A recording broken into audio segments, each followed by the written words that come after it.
Before we start, I want you to hit that red subscribe button so that you never miss out on any of our video. Hey guys, what's up? Welcome back to Celeb Dirty. Here is the cost of RuPaul's Drag Race, the price contestants pay to compete. The price.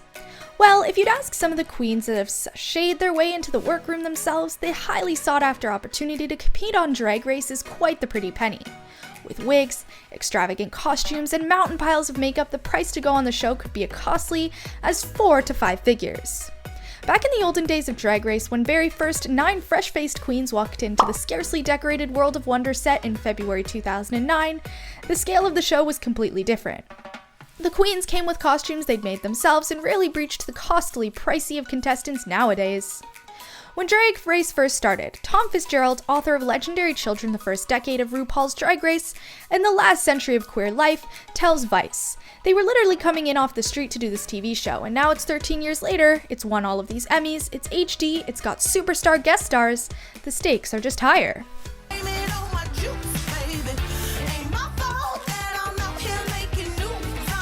The prize. This statement rings true as viewership of the show continues to rapidly expand along with the pageant's prize money for lucky contestants.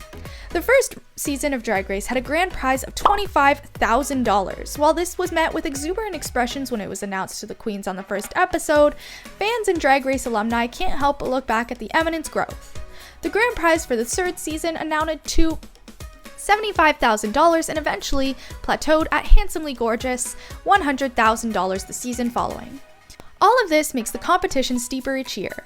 As the onslaught of negative critiques from the judges panel towards homemade or store-bought costumes grew much harsher, prospective contestants began running to local fashion designers the second they got the call to be on the show.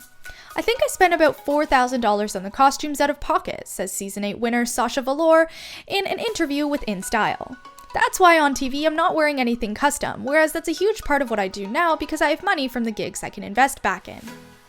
Back in 2016, when the show was really coming into the nation's attention, Drag Race royalty Alyssa Edwards told Mike that she spends around $450 for a wig, a custom wig that's fitted to your head and for your face.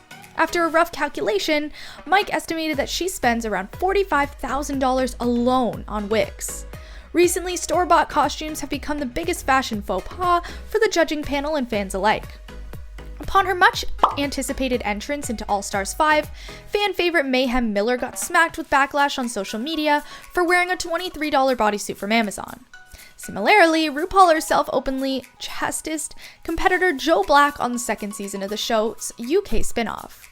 Her words, "That outfit off the rack was a huge disappointment to me. We're looking for Great Britain's next superstar. Don't waste my time. I don't want to see any H&M." Hi everyone, it's Raja and Raven, and you're watching this week's episode of RuPaul's Drag Race. The pressure. Though the pressure of looking like $1 million weighs on each queen that walks into the competition, the once-in-a-lifetime opportunity cajoles competitors to readily dig into their savings. The cost of the show became an interesting talking point in Season 10 as Queen Ms. Cracker and Cameron Michael discussed just how they gave up to get onto the show. The two candidly bantered about the expenses and how they were higher than that of going to college or a down payment on a house.